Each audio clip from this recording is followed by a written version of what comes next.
Ngasisu mahausakumna mayamgidamakta nungairaba fungwa wari ama puduna lakjari.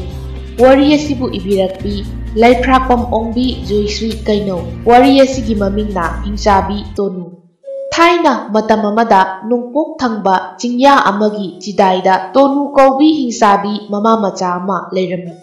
Tonu hairiba nupi asi Hingsabini. Mahak asi sa nga sabada natana misu hatlaga charami. Maram aduna Hingsabi Tonu haina mina thina ngangnarami. Tonu mama macha asi matam amada khul amada miyoiba mayamgi marakta masak lotuna Hingsabini haiba khanghandana miyoiba amagumna leirami. Adubu Tonu di Hingsabini miyoibaga chinjak manaba natte aduna khul aduda ahing khuding chatuna sa san yen nganu huranduna charami. Hingsabini misa chaningbasu phauribani. Tanja phangba matamda naitom tana laiba angang oirabasu ahan oirabasu hatuna charami. Khul adugi miyoisingna khanghaudana mangkhraga saru phauba thiba phangdaba asida khunja mayamdo thawai yamna wanarami. Aduga khul adugi sa san mayamsu nungtigi manglibanido. Thaudau asida khunja nupi nupa angang khudingmak mikup nahumsingna leirami. Nongmadi Hingsabi Tonugi matam suraba haibado thoklure. Tonuna naitom sanaduna leiriba khul adugi angang ama mangak thattuna I chuplingai khunja nupa kharana ukhirami. Madudagi khunja mayamna Hingsabi Tonu mama machabu hatkadabagi koitan tanarakli. Matam madudagi Tonu mama machado ahing amada lotna chelaktuna nongpok thangba chinggi sidai aduda leirakibani. Tonu chingya aduda leirabasu makhoina leiramba khul aduda numit hek takibaga cheng chak amasung migi loisinba kauraba phirol sing nungtigi huranba chatlami. Matau asum tauna Tonu mama macha chingya aduda leiminarakhi. Tonugi macha nupigi maming asi Tonuna yamna nungsina Tete haina kaurami. Nongmagi haukibana Tete leisabi macha pharakle. Tonu magi punchida thokiba Hingsabigi lamchat asi mahakna magi machanupida thokhanba pamlamde. Maram asina mana mahaki machanupi Tetebu sa nga pijaramde. Chinjak khetnarakpagi matung ina Tete Hingsabigi macha oijarabasu Hingsabigi wakhal machet amata yauramde. Tonuna magi machanupi asi aduki matik nungsijai.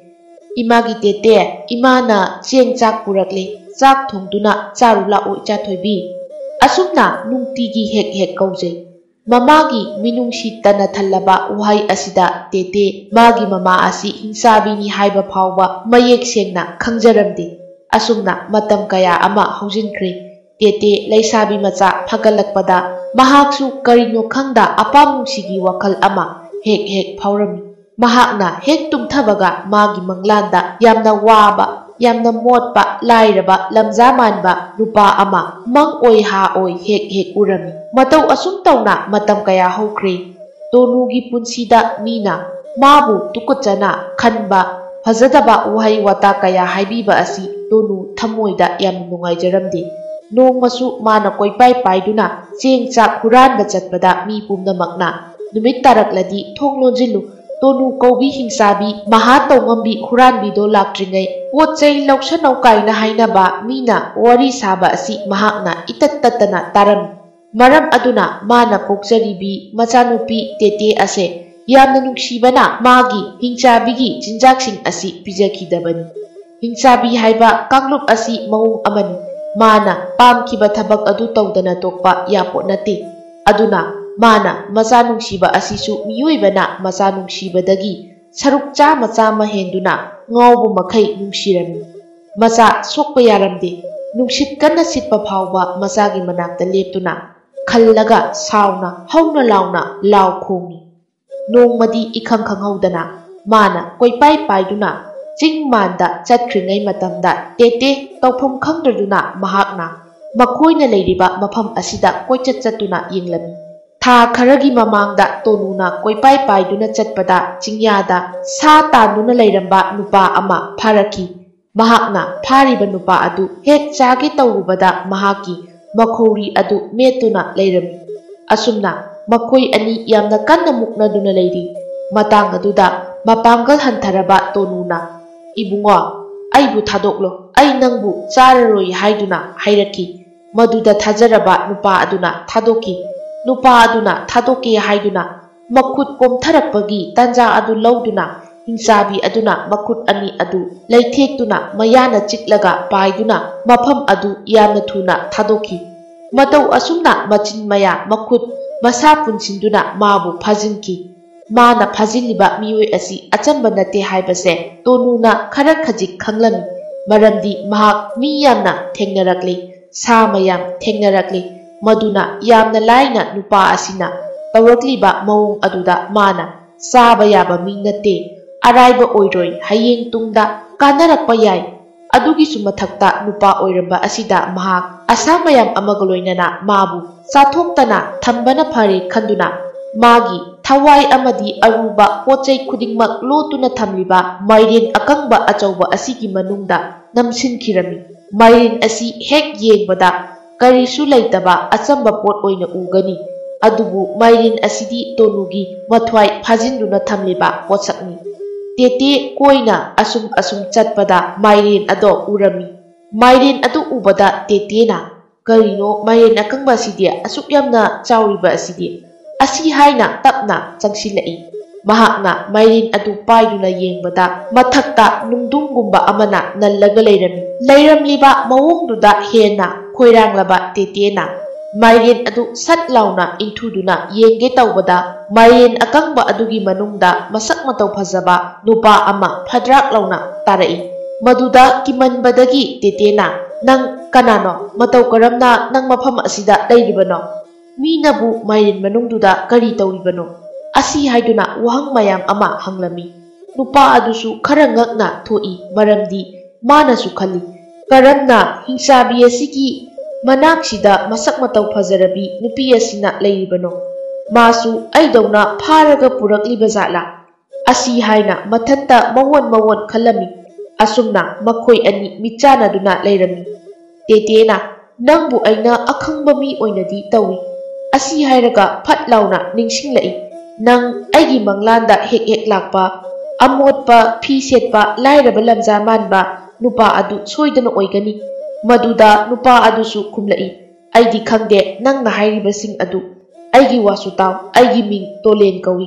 ꯅꯪꯒꯤ ꯐꯠꯇ꯭ꯔꯕ ꯅꯃꯥ ꯍꯤꯡꯆꯥꯕꯤ ꯑꯁꯤꯅ ꯑꯩꯕꯨ ꯐꯥꯗꯨꯅ ꯄꯨꯔꯛꯂꯒ ꯑꯩꯕꯨ ꯆꯥꯕꯒꯤ ꯃꯍꯨꯠꯇ ꯃꯥꯏꯔꯦꯟ ꯑꯁꯤꯒꯤ ꯃꯅꯨꯡꯗ ꯂꯪꯁꯤꯟꯗꯨꯅ ꯑꯩꯕꯨ ꯎꯍꯩ ꯋꯥꯍꯩ ꯄꯤꯖꯗꯨꯅ ꯌꯥꯝꯅ ꯋꯥꯅ ꯊꯝꯂꯛꯈꯤꯕꯅꯤ꯫ ꯅꯪꯅ ꯍꯧꯖꯤꯛ ꯀꯥꯟꯅꯗꯕ ꯋꯥ ꯃꯌꯥꯝ ꯑꯃ ꯉꯥꯡꯗꯨꯅ ꯂꯩꯕꯒꯤ ꯃꯍꯨꯠꯇ ꯏꯕꯥꯅꯤ ꯃꯇꯧ ꯀꯔꯝꯅ ꯅꯥꯟꯊꯣꯛꯁꯤꯒꯦ ꯈꯜꯂꯣ." ꯑꯁꯤ ꯍꯥꯏꯗꯨꯅ ꯍꯥꯏꯔꯝꯃꯤ꯫ ꯇꯦꯇꯦꯅ "ꯑꯩꯗꯤ ꯑꯩꯒꯤ ꯏꯃꯥꯒꯤ ꯃꯆꯥꯅꯤ, ꯀꯅꯥꯅꯁꯨ ꯑꯩꯕꯨ ꯐꯥꯈꯤꯕ ꯂꯩꯇꯦ꯫ ꯏꯃꯥꯗꯒꯤ ꯍꯦꯟꯅ ꯑꯇꯣꯞꯄ ꯃꯤꯑꯣꯏ ꯑꯃꯠꯇꯁꯨ ꯎꯗ꯭ꯔꯤ꯫ ꯑꯗꯨꯅꯅꯤ ꯉꯁꯤ ꯑꯩꯅ ꯅꯪꯕꯨ ꯎꯕꯁꯤꯗ ꯉꯛꯂꯤꯕ ꯑꯁꯦ꯫ ꯑꯗꯨꯒ ꯑꯩꯒꯤ ꯃꯪꯂꯥꯟꯗꯁꯨ ꯅꯪꯕꯨ ꯍꯦꯛ ꯎꯏ꯫ ꯂꯥꯏꯅ ꯊꯥꯕ ꯂꯝꯗꯝꯅꯤ, ꯃꯤꯑꯣꯏ ꯀꯅꯥꯅ ꯀꯔꯤꯁꯨ ꯍꯥꯏꯕ ꯉꯝꯗꯦ ꯇꯨꯡꯗ ꯊꯣꯛꯂꯛꯀꯗꯕ ꯊꯧꯗꯣꯛꯁꯤꯡ꯫ ꯂꯥꯏꯒꯤ ꯊꯧꯁꯤꯟꯅ ꯇꯦꯇꯦꯒꯤ ꯃꯪꯂꯥꯟꯗ ꯇꯣꯂꯦꯟꯅ ꯂꯥꯛꯂꯤꯕꯒꯤ ꯃꯔꯝ ꯁꯣꯏꯗꯅ ꯂꯩꯔꯝꯒꯅꯤ." ꯑꯁꯨꯝꯅ ꯃꯈꯣꯏ ꯑꯅꯤ ꯋꯥꯍꯪ ꯍꯪꯅꯔꯤꯉꯩ ꯃꯇꯥꯡ ꯑꯗꯨꯗ ꯇꯣꯅꯨꯅ ꯌꯥꯝꯅ ꯀꯟꯅ ꯉꯪꯗꯨꯅ ꯁꯥꯎꯅ ꯂꯥꯎꯔꯒ ꯄꯥꯏꯁꯤꯜꯂꯛꯏ꯫ "ꯂꯩꯔꯝꯃꯨ, ꯉꯁꯤꯗꯤ ꯈꯪꯒꯅꯤ꯫ ꯑꯩꯒꯤ ꯊꯋꯥꯏꯕꯨ ꯍꯥꯡꯗꯣꯛꯇꯨꯅ ꯁꯥꯟꯅꯔꯤꯕ ꯑꯁꯤ ꯀꯅꯥꯅꯣ? ꯏꯆꯥ ꯑꯣꯏꯔꯦ ꯐꯥꯔꯦ, ꯑꯇꯣꯞꯄ ꯑꯣꯏꯔꯦ ꯐꯥꯔꯦ, ꯉꯁꯤꯗꯤ ꯈꯪꯒꯅꯤ, ꯂꯩꯔꯝꯃꯨ, ꯃꯆꯦꯠ ꯁꯦꯠꯇꯨꯅ ꯆꯥꯒꯦ." ꯑꯁꯤ ꯍꯥꯏꯗꯨꯅ ꯂꯥꯎꯗꯨꯅ ꯄꯥꯏꯁꯤꯜꯂꯛꯏ꯫ ꯃꯗꯨ ꯎꯕꯗ ꯇꯦꯇꯦ ꯑꯃꯨꯛꯇ ꯑꯁꯨꯝꯅ ꯃꯃꯥꯅ ꯇꯧꯕ ꯍꯤꯡꯆꯥꯕꯤꯒꯤ ꯁꯞꯇ꯭ꯔ ꯑꯁꯤ ꯑꯃꯨꯛꯇ ꯐꯥꯎꯕ ꯎꯗ꯭ꯔꯤꯕꯅꯤ꯫ ꯃꯊꯣꯡ ꯃꯔꯝ ꯈꯪꯗꯅ ꯃꯁꯥꯗꯣ ꯄꯨꯡꯅꯤꯛꯇ ꯅꯤꯛꯂꯝꯃꯤ꯫ ꯇꯣꯂꯦꯟ ꯑꯃꯗꯤ ꯇꯣꯅꯨ ꯑꯀꯟꯕ ꯂꯝꯕꯥ ꯄꯥꯟꯅꯗꯨꯅ ꯃꯥꯌꯣꯛꯅꯈꯤ꯫ ꯇꯦꯇꯦꯕꯨꯁꯨ ꯎꯕ ꯌꯥꯔꯛꯇ꯭ꯔꯦ꯫ ꯉꯁꯤꯗꯤ ꯑꯁꯦꯡꯕ ꯍꯤꯡꯆꯥꯕꯤꯒꯤ ꯃꯆꯠ ꯑꯗꯣ ꯇꯧꯕ ꯍꯧꯔꯛꯂꯤ꯫ ꯃꯃꯥ ꯇꯣꯅꯨ ꯑꯗꯨꯗꯤ ꯃꯆꯥꯅꯤ ꯍꯥꯏꯕ ꯀꯥꯎꯕ ꯃꯈꯩ ꯃꯆꯥꯕꯨ ꯃꯈꯨꯠ ꯃꯁꯥ ꯊꯨꯗꯦꯔꯛꯏ꯫ ꯃꯗꯨꯗ ꯈꯥꯡꯕ ꯉꯝꯗ꯭ꯔꯕ ꯇꯦꯇꯦꯅ "ꯑꯩ ꯅꯪꯒꯤ ꯅꯆꯥ ꯅꯠꯇꯦ, ꯅꯪꯗꯤ ꯃꯤꯅꯨꯡꯁꯤ ꯈꯪꯗꯕꯤ ꯍꯤꯡꯆꯥꯕꯤꯅꯤ." ꯑꯁꯤ ꯍꯥꯏꯗꯨꯅ ꯀꯟꯅ ꯂꯥꯎꯗꯨꯅ ꯅꯨꯄꯥ ꯑꯗꯨꯗ ꯑꯣꯟꯁꯤꯜꯂꯒ "ꯍꯦ ꯅꯨꯄꯥ, ꯍꯤꯡꯆꯥꯕꯤ ꯇꯣꯅꯨ ꯑꯁꯤ ꯍꯥꯠꯂꯨ." ꯑꯁꯤ ꯍꯥꯏꯗꯨꯅ ꯋꯥꯈꯜ ꯏꯈꯟ ꯈꯟꯊꯍꯧꯗꯅ ꯍꯥꯏꯗꯣꯛꯂꯝꯃꯤ꯫ ꯃꯇꯥꯡ ꯃꯇꯝ ꯉꯥꯏꯗꯨꯅ ꯂꯩꯔꯤꯕ ꯇꯣꯂꯦꯟ ꯑꯁꯥꯎꯕ ꯊꯦꯝꯖꯤꯟꯕ ꯉꯝꯗꯗꯨꯅ ꯇꯣꯅꯨꯕꯨ ꯍꯥꯠꯅꯕ ꯍꯣꯠꯅꯔꯛꯈꯤ꯫ ꯃꯄꯥꯡꯒꯜ ꯍꯟꯊꯔꯕ ꯇꯣꯅꯨ ꯃꯥꯌꯣꯛꯅꯕ ꯋꯥꯈꯤ ꯑꯃꯁꯨꯡ ꯃꯍꯥꯛꯀꯤ ꯊꯋꯥꯏ ꯑꯗꯨꯅ ꯃꯄꯥꯟ ꯊꯣꯛꯈꯤꯕꯅ ꯃꯥ ꯀꯔꯤꯁꯨ ꯇꯧꯗꯕ ꯉꯝꯗꯕ ꯑꯃꯒꯨꯝ ꯐꯗ꯭ꯔꯥꯛ ꯇꯥꯈꯤ꯫ Asumna funaringay matam aduda taramba ngasaygi nungdum aduna Tonugi makokta sugayba horaklami.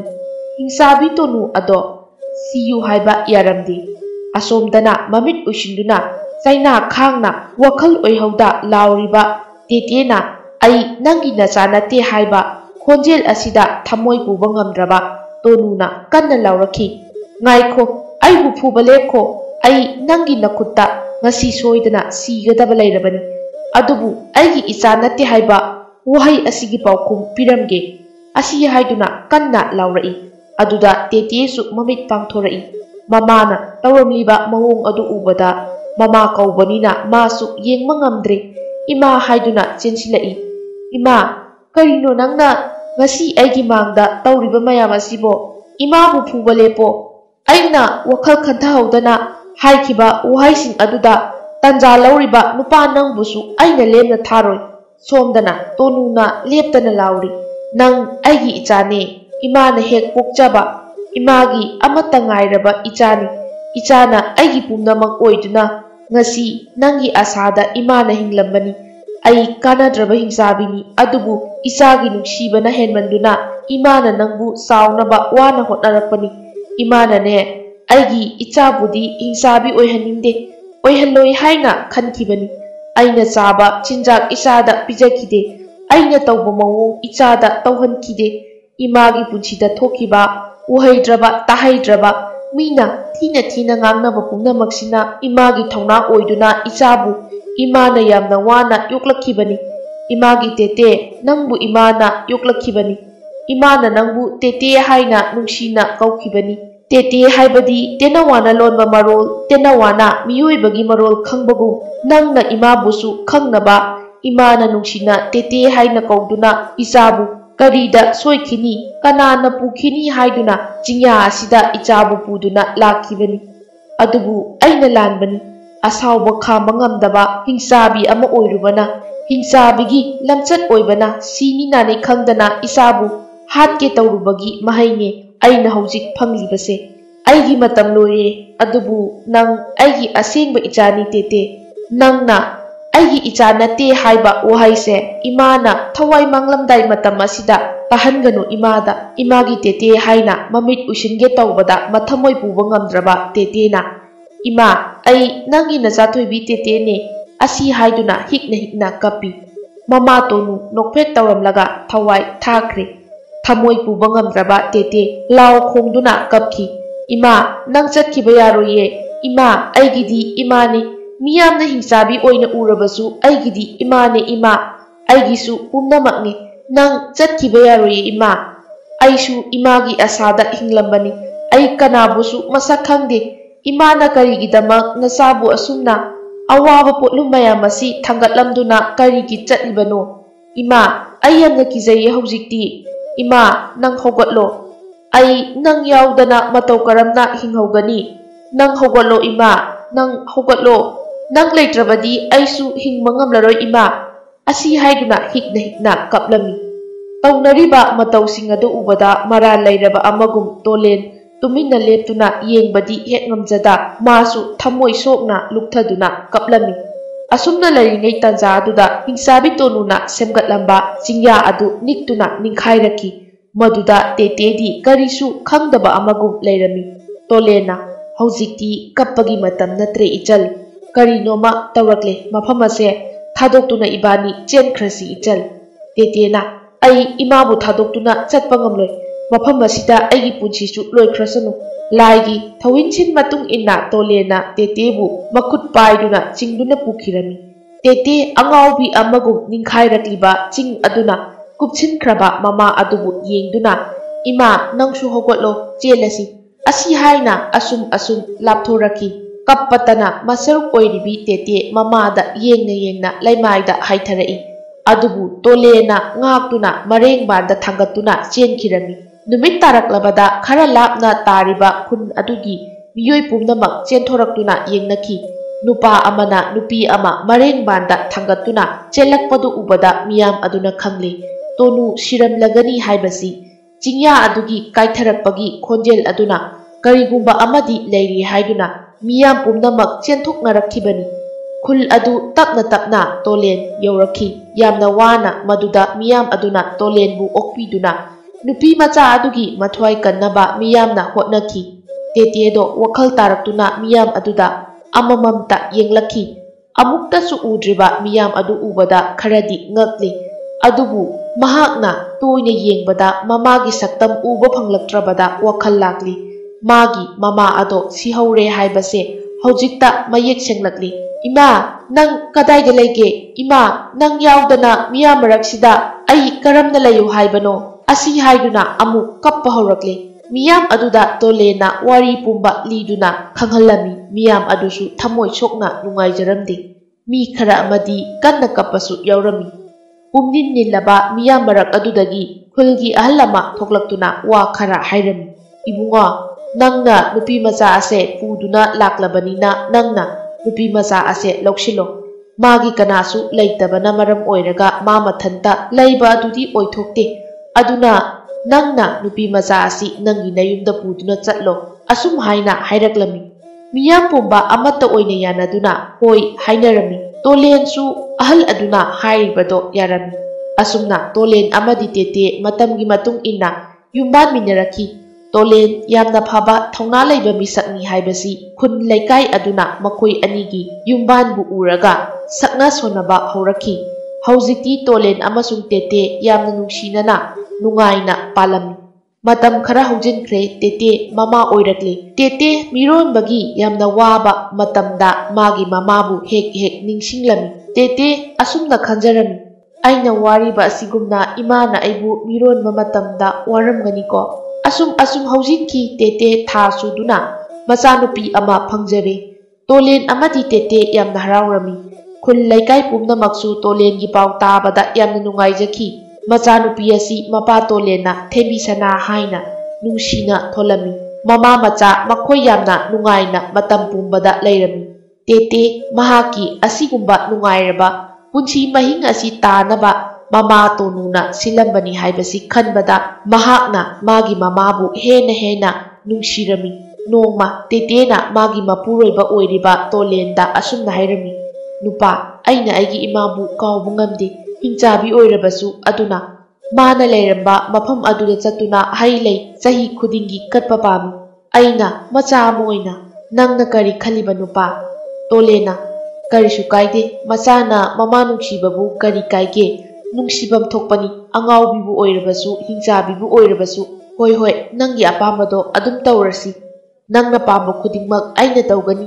ꯑꯁꯤ ꯍꯥꯏꯗꯨꯅ ꯅꯨꯡꯁꯤꯅ ꯍꯥꯏꯔꯛꯂꯝꯃꯤ ꯃꯄꯨꯔꯣꯏꯕꯒꯤ ꯋꯥꯍꯩꯗꯨ ꯇꯥꯕꯗ ꯄꯦꯟꯖꯔꯕꯤ ꯇꯦꯇꯦꯗꯣ ꯃꯣꯃꯣꯟ ꯅꯣꯛꯂꯝꯃꯤ ꯅꯣꯡꯃ ꯍꯧꯈꯤꯗꯨꯅ ꯃꯆꯥꯅꯨꯄꯤ ꯊꯦꯝꯕꯤ ꯆꯍꯤ 8-9 ꯍꯥꯏꯔꯛꯂꯦ ꯃꯥꯕꯨꯁꯨ ꯄꯨꯗꯨꯅ ꯆꯍꯤ ꯈꯨꯗꯤꯡꯒꯤ ꯇꯣꯅꯨꯒꯤ ꯍꯩ ꯂꯩ ꯀꯠꯄꯤꯔꯝꯃꯤ ꯑꯁꯨꯝꯅ ꯅꯨꯡꯉꯥꯏꯅ ꯂꯩꯔꯛꯂꯕ ꯃꯇꯝ ꯑꯁꯤꯗ ꯅꯣꯡꯃ ꯇꯣꯂꯦꯟꯗꯣ ꯆꯤꯡꯗ ꯁꯤꯡ ꯆꯜꯂꯨꯅꯤ ꯍꯥꯏꯗꯨꯅ ꯆꯠꯈ꯭ꯔꯒ ꯍꯜꯂꯛꯈꯤꯗ꯭ꯔꯦ ꯃꯃꯥ ꯃꯆꯥꯅ ꯀꯣꯏꯊꯤ ꯊꯤꯕꯗ ꯐꯪꯗ꯭ꯔꯦ ꯃꯗꯨꯗꯗꯤ ꯂꯩꯀꯥꯏ ꯃꯌꯥꯝ ꯍꯧꯔꯛꯇꯨꯅ ꯊꯤꯕꯗꯁꯨ ꯐꯪꯗ꯭ꯔꯦ ꯅꯨꯃꯤꯠ 5ꯅꯤ ꯍꯧꯈ꯭ꯔꯦ ꯃꯃꯥ ꯃꯆꯥ ꯑꯗꯨ ꯇꯣꯂꯦꯟꯅ ꯁꯤꯡ ꯆꯟꯕ ꯆꯠꯈꯤꯕ ꯆꯤꯡ ꯑꯗꯨꯗ ꯃꯥꯒꯤ ꯅꯨꯄꯥꯕꯨ ꯊꯤꯕ ꯂꯥꯛꯈꯤ ꯃꯗꯨꯗ ꯐꯠꯇ꯭ꯔꯕ ꯃꯤꯑꯣꯏ ꯈꯔ ꯊꯦꯡꯅꯔꯝꯃꯤ ꯆꯤꯡ ꯃꯥꯟ ꯑꯣꯏꯕꯅ ꯆꯦꯟꯐꯝ ꯈꯪꯗ꯭ꯔꯦ ꯎꯄꯥꯏ ꯂꯩꯇ꯭ꯔꯕ ꯇꯦꯇꯦ ꯃꯆꯥꯅꯨꯄꯤꯕꯨ ꯆꯦꯠꯅ ꯀꯣꯟꯗꯨꯅ ꯆꯤꯡꯆꯦꯞꯇ ꯑꯣꯟꯊꯃꯤꯟꯅꯈꯤ ꯑꯗꯨꯒ ꯃꯈꯣꯏꯒꯤ ꯃꯃꯥ ꯃꯆꯥ ꯑꯗꯣ ꯈꯨꯟ ꯑꯆꯧꯕ ꯑꯃꯗ ꯇꯥꯁꯤꯟꯈꯤ ꯑꯗꯨꯒ ꯃꯈꯣꯏꯒꯤ ꯃꯃꯥ ꯃꯆꯥ ꯑꯗꯣ ꯆꯩ ꯂꯥꯡꯅ ꯈꯦꯠꯄꯒꯤ ꯁꯣꯛꯄ ꯃꯌꯥꯝ ꯑꯗꯨꯒꯤ ꯆꯩꯅ ꯈꯥꯡꯅ ꯂꯩꯔꯤꯉꯩ ꯁꯒꯣꯜ ꯊꯧꯕꯒꯤ ꯈꯣꯟꯖꯦꯜ ꯈꯔ ꯇꯥꯔꯝꯃꯤ ꯃꯗꯨꯗ ꯈꯪꯂꯦ ꯃꯗꯨꯗꯤ ꯅꯤꯡꯊꯧ ꯄꯥꯟꯕ ꯂꯩꯕꯥꯛ ꯑꯃ ꯑꯣꯏꯔꯦ ꯍꯥꯏꯕꯁꯦ ꯃꯈꯣꯏ ꯑꯅꯤ ꯑꯁꯨꯝꯅ ꯂꯥꯛꯇꯨꯅ ꯆꯥꯎꯔꯕ ꯀꯣꯅꯨꯡ ꯑꯃꯗ ꯆꯪꯂꯛꯂꯤ ꯀꯣꯅꯨꯡ ꯑꯗꯨꯗ ꯇꯧꯔꯝꯂꯤꯕ ꯃꯇꯧ ꯑꯗꯣ ꯑꯉꯛꯄꯅꯤ ꯇꯦꯇꯦ ꯑꯃꯗꯤ ꯊꯦꯝꯕꯤ ꯑꯃꯁꯨꯡ ꯇꯣꯂꯦꯟꯒꯤ ꯃꯨꯔꯇꯤ ꯀꯌꯥ ꯈꯤꯟꯗꯨꯅ ꯂꯩꯔꯝꯃꯤ ꯃꯃꯥ ꯃꯆꯥꯗꯣ ꯌꯦꯡꯅꯩ ꯀꯔꯤꯅꯣ ꯍꯥꯏꯅ ꯅꯤꯡꯊꯧꯅ ꯁꯣꯝꯗ ꯍꯧꯖꯤꯛꯇ ꯆꯪꯂꯛꯈꯤꯕ ꯃꯃꯥ ꯃꯆꯥ ꯑꯗꯨ ꯄꯨꯁꯤꯜꯂꯛꯎ ꯑꯁꯨꯝꯅ ꯃꯅꯥꯏꯗ ꯌꯥꯊꯪ ꯄꯤꯔꯝꯃꯤ ꯅꯤꯡꯊꯧꯒꯤ ꯌꯥꯊꯪ ꯇꯥꯕꯗ ꯃꯅꯥꯏꯁꯤꯡ ꯑꯗꯣ ꯆꯦꯟꯊꯣꯛꯈꯤ ꯇꯦꯇꯦ ꯑꯃꯗꯤ ꯊꯦꯝꯕꯤ ꯃꯅꯥꯏꯁꯤꯡ ꯑꯗꯨꯅ ꯇꯥꯞ ꯐꯥꯔꯝꯃꯤ ꯑꯗꯨꯒ ꯀꯣꯅꯨꯡ ꯃꯅꯨꯡꯗ ꯄꯨꯁꯤꯜꯂꯛꯂꯝꯃꯤ ꯑꯗꯨꯒꯤ ꯃꯇꯨꯡ ꯏꯅꯤꯡꯊꯧ ꯍꯥꯏꯗꯨꯅ ꯈꯨꯔꯨꯝꯂꯝꯃꯤ ꯑꯗꯨꯒ ꯄꯨꯔꯛꯂꯤꯕ ꯃꯃꯥ ꯃꯆꯥ ꯑꯗꯨꯕꯨ ꯅꯤꯡꯊꯧꯗ ꯌꯦꯡꯍꯜꯂꯤ ꯅꯤꯡꯊꯧ ꯑꯗꯣ ꯇꯨꯡ ꯑꯣꯟꯗꯨꯅ ꯐꯝꯂꯝꯕꯅꯤ ꯑꯗꯨꯕꯨ ꯃꯃꯥꯏ ꯑꯣꯟꯊꯣꯔꯛꯏ ꯐꯖꯔꯕ ꯅꯤꯡꯊꯧꯒꯤ ꯐꯤꯖꯣꯜ ꯁꯦꯠ ꯆꯥꯗꯨꯅ ꯂꯩꯔꯝꯕ ꯑꯗꯨꯗ ꯀꯧꯕ ꯉꯝꯗ꯭ꯔꯦ ꯃꯥꯒꯤ ꯅꯨꯄꯤ ꯇꯦꯇꯦꯅ Tole nahana ipagi ibema thembi sana nang ipabu masak khangdrabro ai nangi napani yengu tete nangsu aibu kaurabra ai nangi na puroiba toleni asi haiduna luhup lauthorei maduda thembi amadi tete sensinduna konduna kuina unarudraba mapa macha mama punna thengnabaduda haraurami haraubagi pankhai leitraba tetena kapki aigi punsida angakpana pik thallaba thaudoksing asi thokli thaudoksing asibu thoknaba sinbiramlibadi aigi imana oigani masi pumnamak imana macha aibu nungsibagi khudam changdam ngaktani asi haina ningthogi konung aduda tetena khalami tolena haujikti pumnamak haukre loikre nang aigi maharani ama oina hena nungaiba punsi amada amuk hana leiragani tete isa thembi sanasu ningthaugi machanupi amata pokjabini haibase miyam pumnamakta khanghalagani haujingmak asi haina hairaklam asumna nungaina ningthaugi konung aduda wata padana leiminarami asumna yanaduna miyamgi apamba amasung ayaba kaya lauduna amata oina ningthau asigi maharani amasung amata pokjabi macha thembiga nungaina palare ayamba matamda tete mama machana magi mapuroiba oiriba ningthau tolenbu angakpa amadi adum phaurami makhoi mathanta wahang chama chama kaya marum thoklaki matang asida tolena karamna ningthau oiramliba haibadu matam pumbada magi nupi tetena amasung machanupi thembi sanana wahang kaya tattana sumhanglabada ningthau makok ngaure chafam thakfam khangdre thawa isa sadana noma tolena magi nupi amadi machanupi kauraki tete nangbu kadaiga leibage icha thembi puduna ngasidi hanagi nangi chingya aduda chatlusi thoklao asi haiduna mapandagi kaurai tete mama macha phatlauna yengnei konung manung adudagi phatlauna chenthoknaraki tolena ngasidi araiba sanalupa pumnamak sijallo namana sa animak inembok tonugi chingya ado kaikhrabasu ngasi nakhoina chatkadawriba ase nakhoi anina tattana hangliba wahang mayam adugi paukhum pumba mafam aduda loina pirage tetena konung asidadi paukhum piba yadrabra nupa karishu kaide aishu chingya aduda chatpadi yamna panjai asi haiduna hanasu haikrabuduni adumnadi oiraga haujik aikhoina leiriba mafam sidagi kadomda kamdauna chatlaga chingya adu tagadawriba adugi mathakta ching amasu amuk ichau chauna leiri matau karamdano nupa tolena nupi nangna hangliba uhang mayam ado adugi paukhum aina pige haiduna sem saribasing mafam ado yaunaba chatpagi nangna karigi wagani ai ningthauni haiba ohaisida artha pumnamak yawrabani ningthaudagi hena chawba pham amata maitrabaksida leite ningthau haibasi tawgeda ngamba afa phata saklon kaya puba ngamba laibak ama semgatke hairabasu ngamba laibak ama thugage haibasu ngamba adugumlaba magun kayana yomlaba phamnaiba phamni thembi sanana pabung kanano inembuktono haisibo karigi madi chingyada kaidawriba tolena haujik mafam adu yaunaba hana chatlasi aduga ipana pumnamak hairege tolena inaisa sagol apaibi ama aina sagol sangda tongana thamba sagol angauba ado puthorau manai mayamna tapna puthorai iningthau sida leijare aikhoi yawgadra yawroidra amukta hangatjari iningthau tolena ngasigidi nakhoi amata yawba yade aigi itungda aibu senari ni haiduna lona amata inarapasu yade karigumba lona laklama tarabasu khudakta aina hatkani asi haina akanba wa mayam ama hairami sagol aduda tongkhatli mama machasu tongkhatli aduga sagol adu wangna atiya pakna paikhatli madu ubada amukta miyoi kanana ungamdraba taibampal ama ubada tete mama macha ngauri fajaraba masak matau khangdraba hai kaya machu leidraba lei kaya maming khangdraba uche kaya machu naidraba leichil maraktuda nungaina asa amaga loinana koina yengduna chatli uche wayagi makholdusu isaigumna tarami aduga leichil mathaktuda machu naidraba ising mayam amasu taraklam fazabagi fazaba ngakta ngairaba yengu bada nungsibana pik thallaba mafam ase karama mafamno khanduna asum yengduna lai ꯃꯗꯨꯗ ꯇꯥꯎꯗꯨꯅ ꯋꯥꯈꯜ ꯑꯃꯗ ꯂꯥꯛꯂꯤꯕ ꯇꯦꯇꯦ ꯑꯃꯁꯨꯡ ꯊꯦꯝꯕꯤ ꯃꯄꯥ ꯇꯣꯂꯦꯟ ꯃꯈꯣꯏ ꯋꯥ ꯑꯃꯠꯇ ꯉꯥꯡꯅꯔꯝꯗꯦ꯫ ꯃꯥꯅ ꯊꯣꯛꯄ ꯌꯦꯡꯅꯗꯨꯅ ꯅꯨꯡꯉꯥꯏꯕ ꯑꯁꯥ ꯑꯃꯗ ꯃꯃꯤꯠ ꯀꯨꯞꯄ ꯀꯥꯎꯕ ꯃꯈꯩ ꯆꯠꯅꯔꯤ꯫ ꯃꯈꯣꯏꯅ ꯂꯥꯛꯂꯤꯕ ꯃꯐꯝ ꯑꯗꯣ ꯏꯀꯨꯏ ꯀꯨꯏꯗꯅ ꯌꯧꯔꯛꯂꯤ꯫ ꯃꯈꯣꯏ ꯇꯞꯅ ꯇꯞꯅ ꯄꯥꯏꯊꯔꯛꯂꯤ꯫ ꯃꯈꯥꯗ ꯌꯧꯔꯛꯇꯨꯅ ꯃꯥꯒꯤ ꯍꯥꯟꯅꯒꯤ ꯆꯤꯡꯌꯥ ꯑꯗꯣ ꯌꯧꯔꯛꯂꯤ꯫ ꯇꯦꯇꯦ ꯍꯧꯈꯤꯕ ꯄꯨꯝꯅꯃꯛ ꯑꯃꯃꯝꯇꯪ ꯑꯣꯏꯅ ꯃꯤꯠꯃꯥꯡꯗ ꯆꯣꯡꯊꯣꯔꯛꯇꯨꯅ ꯃꯃꯤꯠꯇꯒꯤ ꯃꯄꯤ ꯇꯥꯔꯛꯂꯤ꯫ ꯏꯃꯥ, ꯅꯪꯕꯨ ꯎꯗꯕ ꯀꯨꯝꯖꯥ ꯃꯁꯤꯡ ꯌꯥꯝꯂꯛꯂꯤ꯫ ꯏꯃꯥ, ꯅꯆꯥꯅ ꯅꯪꯕꯨ ꯀꯧꯔꯤꯌꯦ꯫ ꯏꯃꯥ, ꯏꯃꯥꯅ ꯁꯦꯝꯒꯠꯂꯝꯕ ꯏꯃꯥꯏꯆꯥꯒꯤ ꯆꯤꯡꯌꯥ ꯑꯁꯦ ꯃꯆꯦꯠ ꯂꯤꯁꯤꯡ ꯊꯣꯛꯅ ꯀꯥꯏꯈ꯭ꯔꯕꯁꯨ ꯅꯆꯥꯒꯤ ꯊꯃꯣꯏꯗꯗꯤ, ꯅꯆꯥꯒꯤ ꯃꯤꯠꯌꯦꯡꯗꯗꯤ ꯍꯥꯟꯅꯒꯤ ꯃꯇꯧꯒꯨꯝ ꯄꯣꯠ ꯈꯨꯗꯤꯡꯃꯛ ꯏꯍꯤꯡ ꯍꯤꯡꯅ ꯍꯤꯡꯗꯨꯅ ꯅꯨꯡꯁꯤꯕꯒꯤ ꯅꯨꯡꯁꯤꯕ ꯉꯥꯛꯇ ꯌꯦꯡꯂꯨꯕ ꯈꯨꯗꯤꯡ ꯀꯥꯎꯕ ꯉꯝꯗꯅ ꯃꯤꯠꯃꯥꯡꯗ ꯂꯣꯏꯅ ꯆꯣꯡꯊꯣꯔꯛꯂꯤ ꯏꯃꯥ꯫ ꯏꯃꯥꯅ ꯏꯆꯥꯊꯣꯏꯕꯤ ꯍꯥꯏꯅ ꯀꯧꯔꯛꯀꯗꯧꯕꯗ ꯃꯥꯜꯂꯤ꯫ ꯏꯃꯥ ꯍꯥꯏꯗꯨꯅ ꯊꯃꯣꯏ ꯁꯣꯛꯅ ꯇꯦꯇꯦꯗꯣ ꯇꯦꯡꯊꯥꯔꯛꯂꯤ꯫ ꯇꯣꯂꯦꯟꯅ ꯁꯒꯣꯜ ꯑꯄꯥꯏꯕꯤ, ꯅꯪ ꯃꯐꯝ ꯑꯁ꯭ꯋꯥꯏꯗ ꯄꯨꯜꯂꯝꯃꯒꯦ꯫ ꯑꯩꯅ ꯊꯣꯛꯂꯛꯇ꯭ꯔꯤ ꯐꯥꯎꯕ ꯅꯪ ꯃꯐꯝ ꯑꯁꯤꯗ ꯂꯦꯡꯗꯅ ꯂꯩꯔꯝꯃꯨꯀꯣ꯫ ꯑꯁꯤ ꯍꯥꯏꯔꯝꯂꯒ ꯃꯃꯥ ꯃꯆꯥꯕꯨ ꯄꯨꯗꯨꯅ ꯅꯤꯡꯈꯥꯏꯈ꯭ꯔꯕ ꯆꯤꯡ ꯑꯗꯨ ꯀꯥꯗꯨꯅ ꯂꯥꯛꯂꯤ꯫ ꯇꯦꯇꯦꯗꯤ ꯌꯦꯡꯂꯨꯕ ꯈꯨꯗꯤꯡ ꯅꯤꯡꯁꯤꯡꯕꯒꯤ ꯈꯨꯗꯝ ꯈꯛꯇꯃꯛ ꯉꯥꯏꯍꯧꯔꯕ ꯃꯐꯝ ꯑꯁꯦ ꯌꯦꯡꯂꯤ꯫ ꯃꯥꯒꯤ ꯋꯥꯈꯜꯗ ꯃꯃꯥꯗꯣ ꯂꯩꯔꯝꯒꯗꯧꯕꯗ ꯅꯤꯡꯖꯩ꯫ ꯍꯥꯟꯅꯒꯤ ꯄꯨꯟꯁꯤꯗ ꯊꯣꯛꯈꯤꯕ ꯃꯌꯥꯝ ꯋꯥꯈꯜꯗ ꯃꯤꯠꯃꯥꯡꯗ ꯐꯟ ꯐꯟ ꯆꯣꯡꯊꯣꯔꯛꯂꯤ꯫ ꯇꯣꯅꯨ, ꯏꯆꯥꯊꯣꯏꯕꯤ, ꯏꯃꯥꯒꯤ ꯇꯦꯇꯦ, ꯏꯃꯥꯅꯅꯦ ꯐꯤꯔꯣꯜ ꯐꯖꯕ ꯃꯌꯥꯝ, ꯑꯍꯥꯎꯕ ꯏꯟꯁꯥꯡ ꯀꯣꯜꯂꯤꯛ ꯃꯌꯥꯝ ꯑꯃ ꯄꯨꯔꯛꯂꯦ꯫ ꯇꯦꯇꯦꯅ, ꯏꯃꯥ, ꯁꯤꯕꯨ ꯀꯝꯗꯧꯅ ꯀꯗꯥꯏꯗꯒꯤꯅꯣ?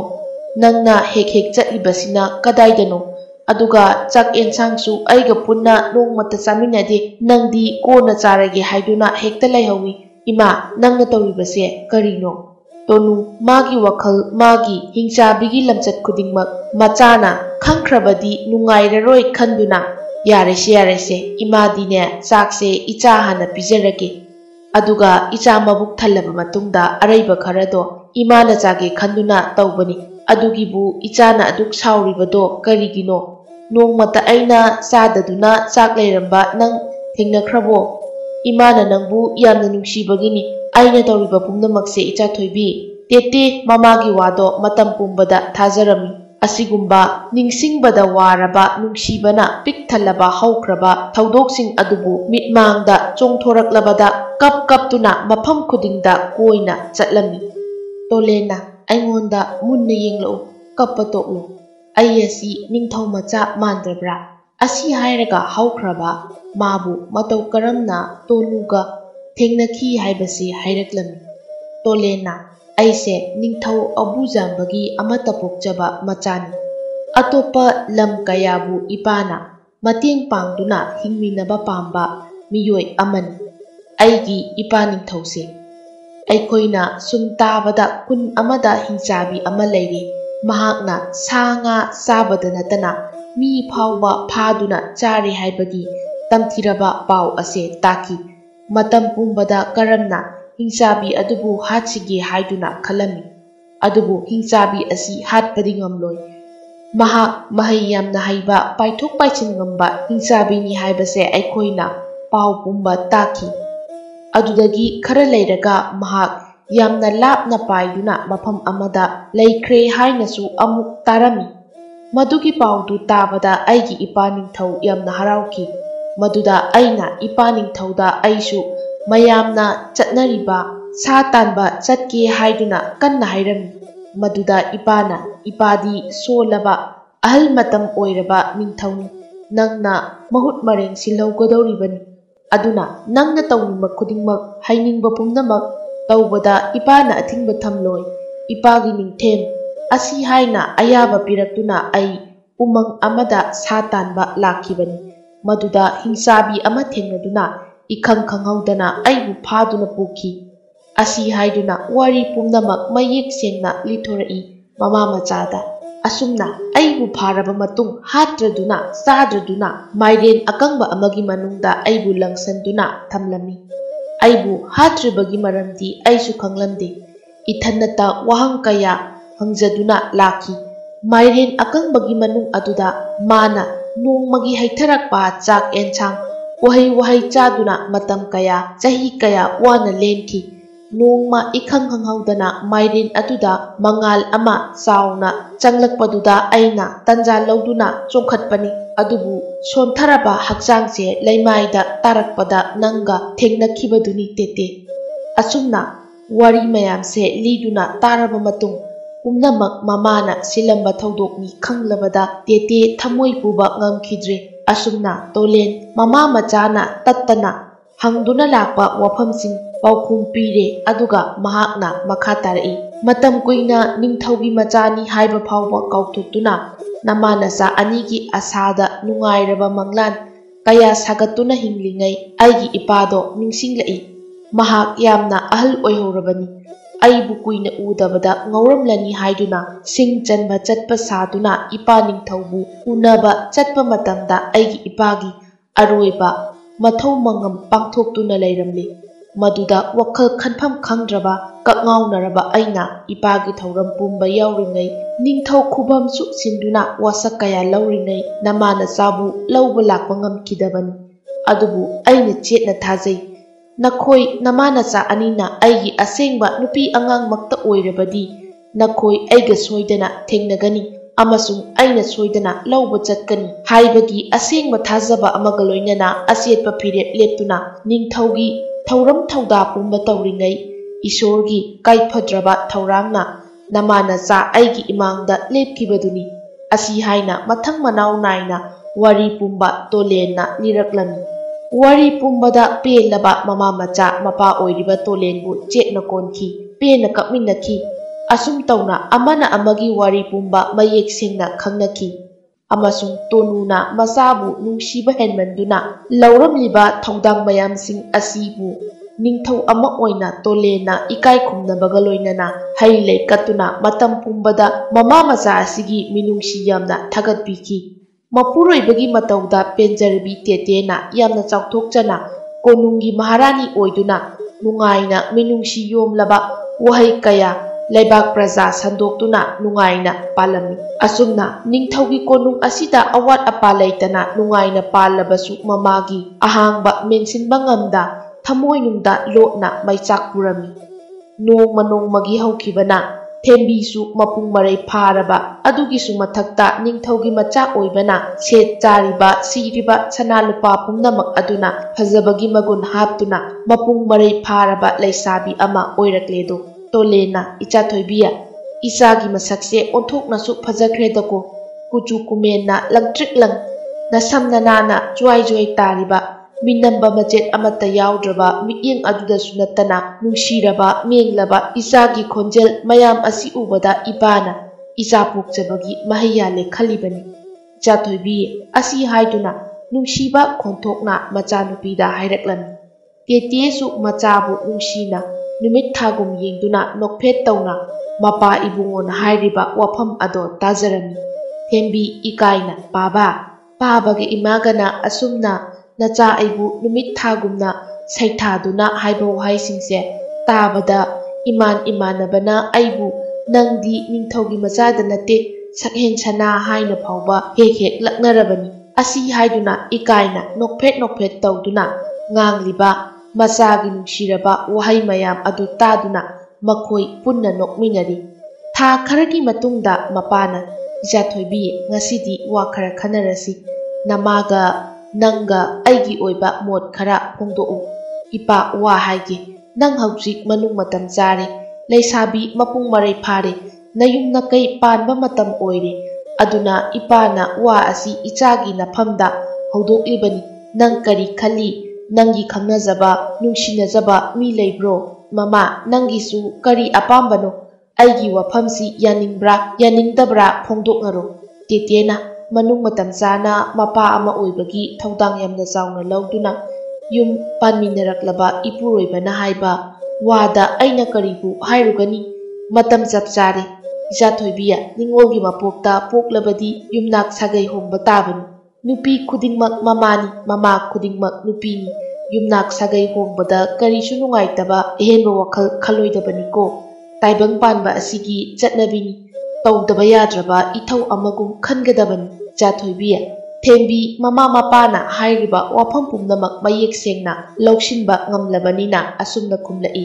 ꯑꯩꯕꯨ ꯆꯥꯎꯅꯕ ꯍꯩꯅ ꯁꯤꯡꯅꯕ ꯇꯥꯛꯄꯤ ꯇꯝꯕꯤꯔꯛꯇꯨꯅ ꯃꯤꯅꯨꯡꯁꯤꯅ ꯌꯣꯝꯂꯒ ꯆꯥꯎꯔꯛꯄ ꯅꯆꯥꯅꯕꯨ ꯀꯔꯤꯒꯤ ꯏꯃꯥ ꯏꯄꯥꯅ ꯍꯥꯏꯕ ꯌꯥꯔꯣꯏꯗꯒꯦ? ꯀꯔꯤꯒꯤꯗꯃꯛ ꯏꯄꯥꯅ ꯁꯤꯜꯂꯛꯄ ꯊꯕꯛ ꯊꯧꯔꯝꯗ ꯅꯆꯥꯅ ꯊꯥꯖꯗꯕ ꯑꯀꯤꯕ ꯑꯔꯥꯟꯕ ꯑꯃꯠꯇ ꯈꯟꯖꯕ ꯂꯩꯖꯗꯦ꯫ ꯏꯄꯥ ꯏꯃꯥꯅ ꯑꯄꯥꯝꯕ ꯃꯐꯝꯗ ꯑꯩꯕꯨ ꯊꯥꯖꯕꯤꯌꯨ, ꯀꯔꯤꯁꯨ ꯆꯤꯡꯅꯕ ꯂꯩꯖꯗꯦ ꯅꯆꯥꯅ꯫ ꯑꯁꯤ ꯍꯥꯏꯗꯨꯅ ꯍꯤꯛꯅ ꯍꯤꯛꯅ ꯀꯞꯇꯨꯅ ꯃꯄꯨꯡ ꯃꯔꯩ ꯐꯥꯔꯕ ꯊꯦꯝꯕꯤꯅ ꯃꯃꯥ ꯃꯄꯥꯗ ꯄꯦꯟꯖꯅ ꯈꯨꯔꯨꯝꯂꯛꯏ꯫ ꯃꯃꯥ ꯃꯄꯥ ꯑꯣꯏꯔꯤꯕ ꯇꯣꯂꯦꯟ ꯑꯃꯗꯤ ꯇꯦꯇꯦ ꯄꯦꯟꯖꯈ꯭ꯔꯦ, ꯃꯆꯥ ꯄꯣꯛꯆꯕꯒꯤ ꯃꯍꯩ ꯌꯥꯜꯂꯦ ꯈꯟꯖꯈ꯭ꯔꯦ꯫ ꯑꯁꯨꯝ ꯇꯧꯅ ꯅꯨꯃꯤꯠ 6ꯅꯤꯒꯤ ꯃꯇꯨꯡꯗ ꯊꯦꯝꯕꯤ ꯆꯥꯎꯅ ꯗꯨꯝ ꯙꯥꯝ ꯇꯧꯗꯨꯅ ꯀꯅꯥꯁꯨ ꯂꯩꯇ꯭ꯔꯕ ꯀꯩꯁꯨ ꯂꯩꯇꯕ ꯁꯟ ꯁꯦꯟꯕ ꯁꯟꯖꯦꯟ ꯅꯍꯥ ꯑꯃꯗ ꯆꯥꯎꯅ ꯑꯎꯟ ꯑꯎꯟ ꯇꯝꯗꯨꯅ ꯂꯨꯍꯣꯡꯕꯤꯈꯤ꯫